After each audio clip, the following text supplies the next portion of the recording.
This is a book ball summary of the book First Things First by Stephen R. Covey. We all aspire to have a healthy, happy and meaningful life.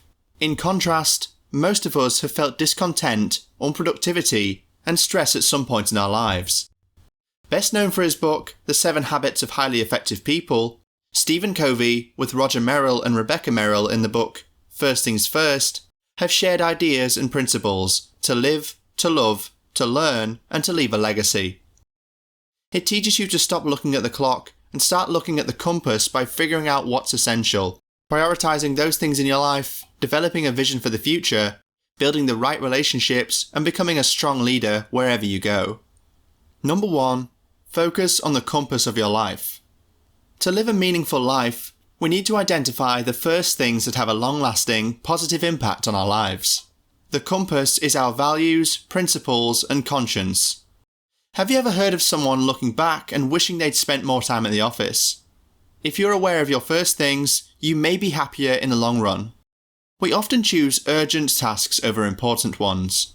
For instance, you've planned a family evening, and your boss decides to make a business dinner the same night. Though you can postpone the family evening, decisions like that can cause distrust and disappointment in your family in the long run. If your family is the compass of your life, spending time with them will give you long-lasting happiness.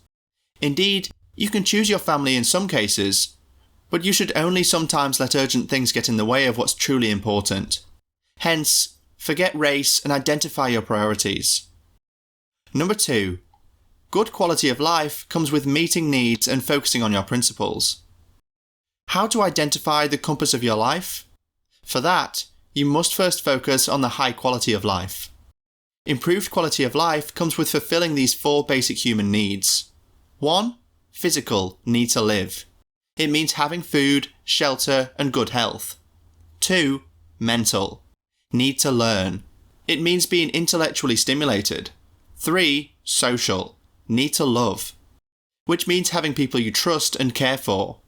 4. Spiritual, need to leave a legacy, meaning having a sense of purpose.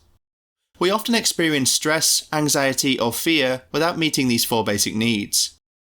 To fulfill and balance your needs, you must focus on your principles. Your principles are your inner compass. They guide you in the direction you want to go. Your principles must guide all your decisions. You can't only adhere to them sometimes. Also, accept that living by your principles might not provide immediate results. A couch potato's dream is to become a marathon runner.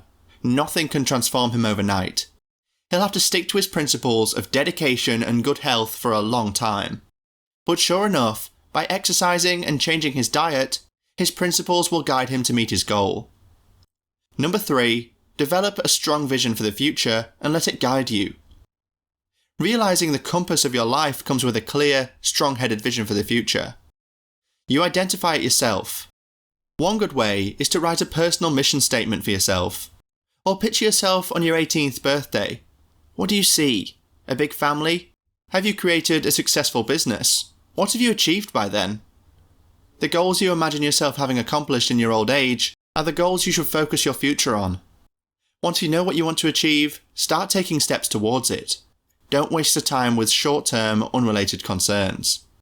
You know what you want, so go for it. Have you ever wondered how some people make decisions quickly, while others take forever to consider alternatives? Being able to make decisions easily depends on how future-oriented you are. A clear vision for your future makes it easier to make choices and improve your quality of life. It helps you through tricky times by reminding you what you've been fighting for. Number 4. Your principles should be the base of your goals and vision. Once you've established your goals and vision, you need to be dedicated to your principles. We have made resolutions every new year, but we often fall back into our mundane rut. Sometimes, the goals reached come at a higher cost. For instance, the Soviet government put restrictions on alcohol sales in the 1980s, hoping to decrease alcohol consumption. Alcohol consumption decreased, but narcotics increased as people turned to drugs instead. How to reach your goals positively? Your goals should align with your principles.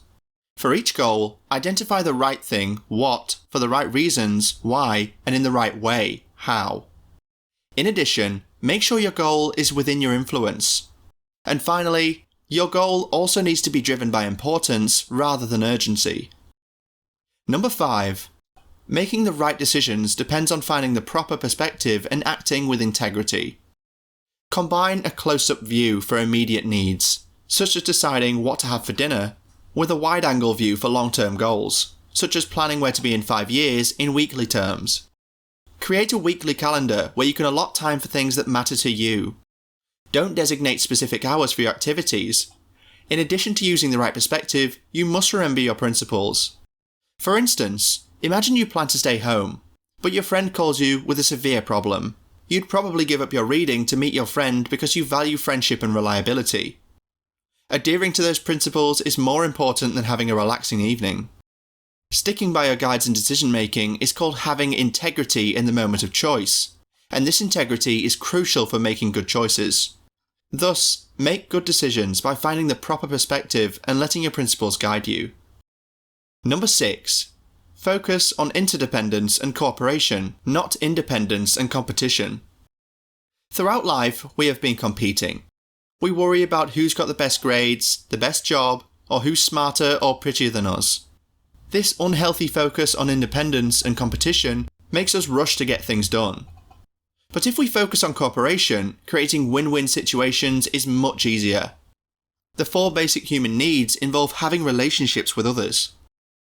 Everyone depends on others to stay alive, healthy, and happy, and we must acknowledge this interdependence as a good thing.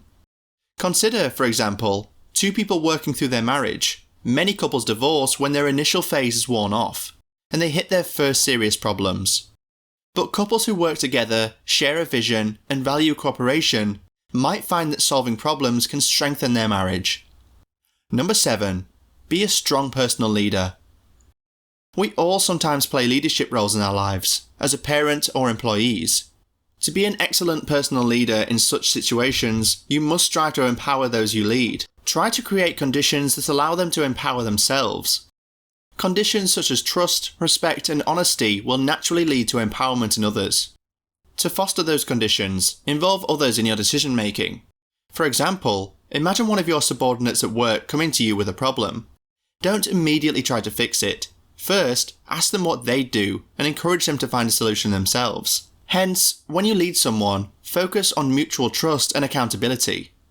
Studies have shown that companies with a high trust culture, where employees feel trusted by their employers, perform better than those with a low trust culture. Number 8. Picture your roles and tasks as parts of one whole, not as categories. Strong principles are essential for guidance. They'll guide you in deciding how to spend your time and generally move you in a fulfilling direction. One of the essential principles of guidance is balance. Most people view their lives in individual categories: work, family, free time, etc. When people compartmentalize their lives, they have difficulty transferring their skills between compartments. For example, studies have shown that a person who's successful in academia might fail at a task that's not academic, even if the job is similar. They aren't used to thinking across the borders they've imagined. In reality, all our roles and tasks are related. Combining your roles in life is easier than you think. For instance, imagine you're stressed because you feel like you should be exercising more and spending more time with your children. But your schedule is so full you can barely squeeze in one of the two. So why not combine them by playing tennis together with the children? Understanding the connectivity in your life will lead to new opportunities and help you spend time more effectively. Number 9. Striving to improve your quality of life and putting first things first will result in inner peace. Discouragement, pride, or unrealistic expectations are the 3 most common preventers of inner peace, which is necessary to have a high quality of life. The biggest key to inner peace is putting first things first. A powerful metaphor comes from a professor who once presented his students with an empty jar. He filled the pot with rocks and asked the students if they thought it was complete. They said it was. In response, the professor poured in gravel, filling the gaps between the rocks. Next, he ran in the sand. And finally, to fill even the tiniest holes, he poured in water. What can we learn from this? Think of that jar as the time in your life. The rocks are the important things, and the sand, gravel, and water are the rest. If you put in the sand and gravel first, the unimportant daily chores, there won't be room left for the rocks. but when you put in the essential things first, everything else will fall into place. What's your most important key takeaway? Please comment down below and share the video if you like it. Check out these other 2 videos. Thank you, and until next time.